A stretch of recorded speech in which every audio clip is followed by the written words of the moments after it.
President Obama has now given permission to launch U.S. airstrikes on jihadist militants of the so-called Islamic State that have occupied, certainly the northwestern areas of Iraq.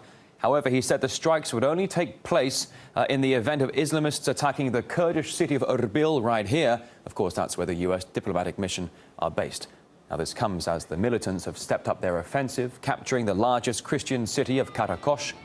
It's thought some 200,000 people have fled the fighting in the area in recent days. Meanwhile, bombs went off in Baghdad and the oil town of Kirkuk, killing many people.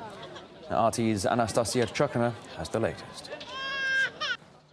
The mission of the U.S. to get in the way of the humanitarian crisis unraveling in the country as the Islamic State, an al-Qaeda-affiliated group, also known as ISIS, ravages through northern Iraq, pushing 200,000 Iraqis to flee and trapping about 40,000 religious minorities on Mount Sinjar, where, according to UNICEF, 40 children have already died from heat and dehydration. Airdrops of humanitarian aid in Iraq are now being conducted by the U.S. The Islamist militants have been sweeping through northwestern Iraq, taking over multiple towns and cities, as well as the country's largest dam, intensifying concerns that this is only the tip of the iceberg and that the instability in the country will only keep growing.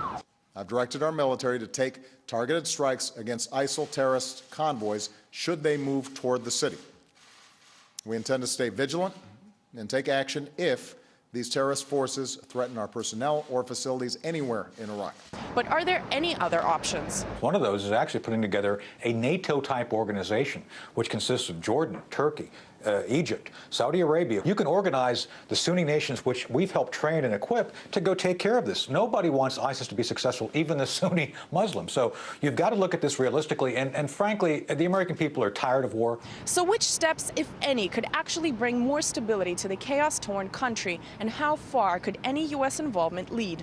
These are sensitive questions after almost a decade of U.S. presence in Iraq, which cost over $750 billion, and the country is now at the point of catastrophe as chaos and sectarian violence continues to rage on. Anastasia Churkina, RT, New York.